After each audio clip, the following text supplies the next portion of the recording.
She stood at the edge of the training field, mud clinging to her boots, sweat soaking through her shirt as the others laughed behind her, their voices sharp like blades. None of them knew who she was. Not really. They saw only a girl, small, quiet, unremarkable, with eyes that rarely met theirs and shoulders that carried too much weight for someone so young. The instructors pushed her harder than the others, barking commands with venom, daring her to collapse, but she did not. She rose each morning before the horn sounded, ran twice the distance, trained twice as long, and when the others dropped, she kept moving. She said nothing. When they mocked her silence, called her ghost and weak and waste of space, they did not know that every step she took was driven by a fire they could not see, a fire lit by a story written in ink beneath the fabric of her uniform, a mark no one had seen yet because she had hidden it carefully. Her mother told her to wait, to endure until the moment came when she would have to choose to reveal it or let the past stay buried. It was a family rule: never show until it was necessary, never speak unless the silence was broken first. The instructors noticed her entrance. They noticed how she never complained, never sought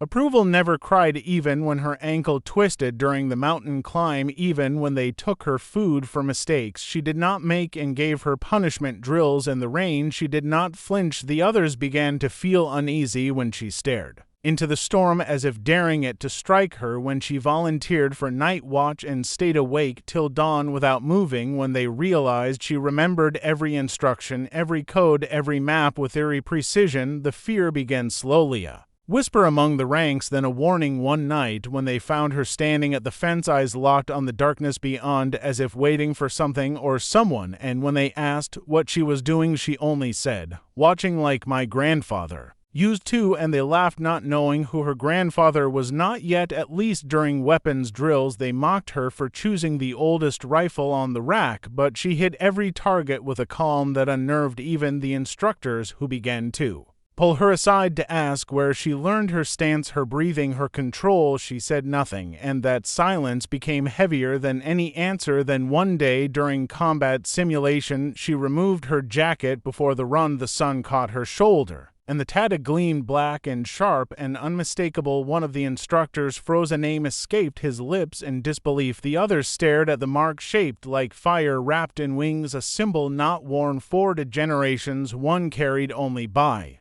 ghosts of war and whispered legends. She said nothing and ran the course like wine, leaving behind confusion and dread. They did not laugh again after the tattoo was seen. Everything shifted without a single word spoken. Her name traveled faster than any order passed down through the chain of command. Whispers flowed from tent to tent faster than smoke. Some said she was the granddaughter of the man who vanished behind enemy lines only to reappear months later with an entire lost unit walking behind him. Others claimed her bloodline was traced back to a warrior who turned the tide in battles by showing up where he should never have been. When she walked through the mess hall, soldiers lowered their voices and moved aside, not out of respect, but out of fear, as if some part of them knew they had mocked the wrong ghost. Her training was no longer about punishment, it became observation. Instructors began recording her drills, slowing footage to understand her reflexes,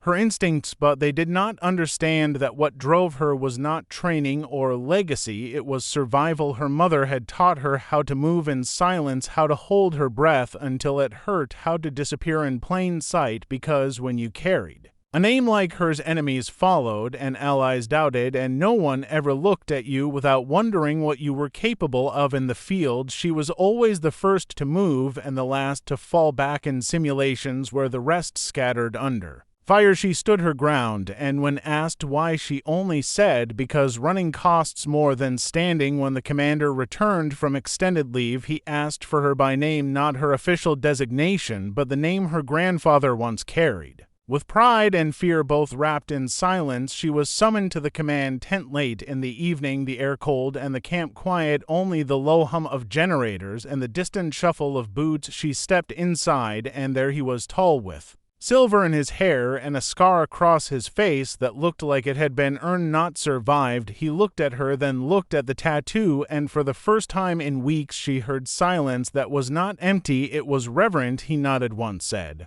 Nothing more, and saluted her as if she were the past reborn in flesh and fire. Word of the salute spread even faster than the sighting of the tattoo, and after that no one questioned her place, no one tested her patience. Instead they watched, waited. Unsure if they were standing beside a soldier or a storm. Even she did not know what she had become, only that something had been unlocked, something deep and old and burning, and it was far from finished. After the commander saluted her, everything felt different. Even the ground beneath her boots felt heavier, as if history itself walked beside her. The recruits no longer spoke behind her back. Instead they studied her movements and tried to copy her form. During drills the instructors spoke less and observed more, trying to decipher what made her different, but what none of them realized was that she did not want to be followed or understood. She had spent her whole life hiding, blending, vanishing into crowds, not because she feared battle, but because she feared becoming what her blood demanded. One evening during weapons maintenance, a younger recruit named Ellis approached her cautiously. He asked her if the stories were true about the fire team her grandfather led that vanished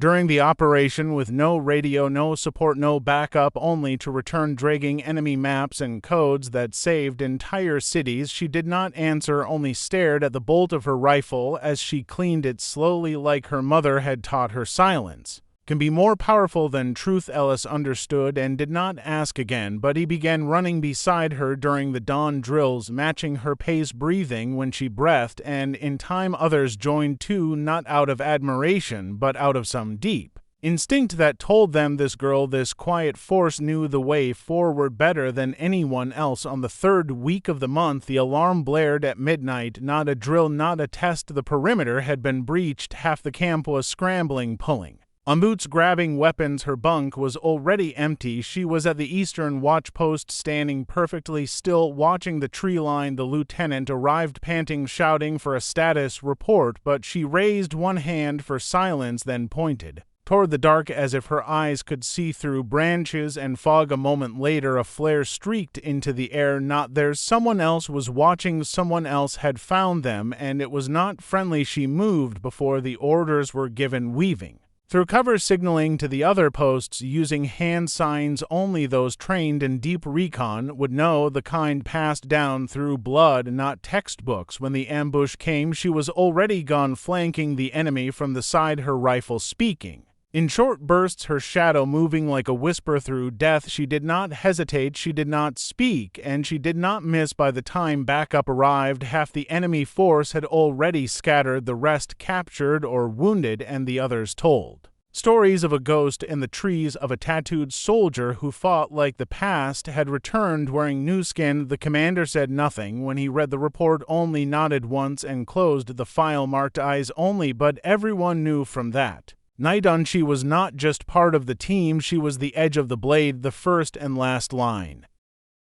After the ambush, nothing was the same. She was no longer the quiet girl from boot camp, no longer the shadow trailing behind the formation. She had become a symbol, a whisper of something ancient, something dangerous, something unstoppable. She never asked for it, never wanted the weight of their gazes or the way even the senior officers paused when she entered a room, but it followed her like breath, like heat. Every step forward was now a story waiting to be told, but while others saw power, she still saw survival. She still saw the face of her mother kneeling in candlelight, tracing the tattoo onto her skin by hand, not as a mark of glory, but as a warning, because power always comes with a price. Her bloodline had never known peace, only war, only sacrifice, only names carved into walls that others saluted but never truly understood. And now that legacy moved in her muscles and lived in her silence. Weeks passed, missions came and went, but her focus remained sharp like a blade honed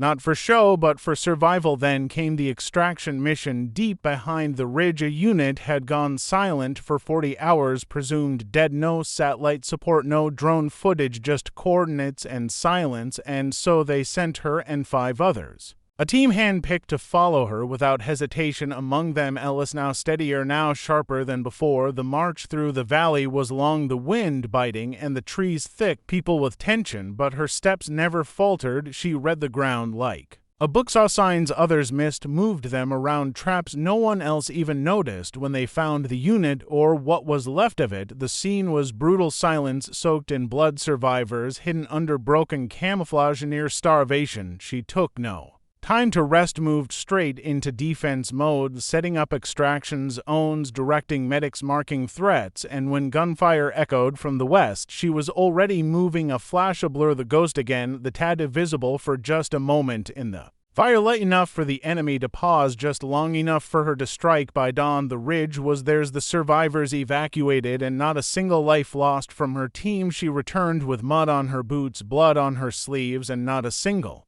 word for the reporters waiting near the landing pad. Instead, she walked past them, head down, eyes sharp. The commander met her at the edge of the tarmac, said nothing, just looked at her, then at the tattoo, then stepped aside because he knew now, like they all did, this was not just a soldier, this was a legacy moving forward with purpose and with fire, and she was just getting started. After the ridge, her name was written in more reports than she would ever read, but none of those reports captured the truth. None spoke of the weight she carried or the nights she spent awake, staring at the ceiling, tracing the edges of the tattoo with her fingers, remembering every story her mother whispered in the dark, stories of survival, stories of betrayal, stories of victory bought with silence. The higher command now saw her as more than a soldier. They saw her as a weapon, one shaped by history and bound by loyalty. But she was still human, still flesh and blood, not a myth, not yet, and so they sent her into darker missions where maps ended and whispers began, deep inside conflict zones where even satellites dared not linger. She led with precision, her team trusted her without question. Ellis, now second in command, mirrored her instincts without needing words. They were efficient, they were lethal, they were ghosts in places forgotten by peace. One mission led them into the shattered remains of a village long thought abandoned, but something was wrong. The silence was wrong, the way the dust hung in the air was wrong, and then the shots came from the rooftops, from the broken windows, from the shadows. But she did not flinch. She moved like she had seen it before, like she had trained for this moment 100 times. In her blood, she led them through the chaos, clearing buildings, pulling civilians from rubble, shielding children with her own body. When the last shot echoed through the broken stone, it was her standing in the center of the square, her boots covered in ash, her eyes scanning the horizon, not for enemies, but for signs of betrayal. She had seen it in the faces of the ones they rescued, eyes wide, not with relief, but recognition. They knew the tattoo, they knew the legacy, and they feared it. After the mission, her team flew back in silence. No one spoke, not because of what they saw, but because of what they felt. Something bigger than them, something older than orders, was now moving through their lives, a story that had chosen her as its voice, and she felt it to more each day, the weight of generations behind her, the decisions ahead more dangerous than bullets. The commander met her again, this time not on a runway, but in a quiet office away from eyes. He unrolled an old map, placed a folder on the table, told her that the operation they needed her for was off the books, buried beneath layers of clearance, told her that she would not be alone, but she would be the first in and maybe the last out, and she did not hesitate. She reached for the folder, opened it, looked at the names, the objectives, the risks, and then looked up and said one word: ready, because she knew this was not about orders anymore. It was about protecting the bloodline, not just hers, but every soul who still believed in something worth fighting for. Mission was Codenum Silent Ember, and it was buried so deep in classified channels that even most commanders had never heard of it. It involved a rogue faction, once part of the elite, who had splintered off and vanished into uncharted zones with tech that was never supposed to leave government hands and knowledge that could rewrite entire borders. She and her team were tasked not just to stop them, but to dismantle them without trace, without recognition,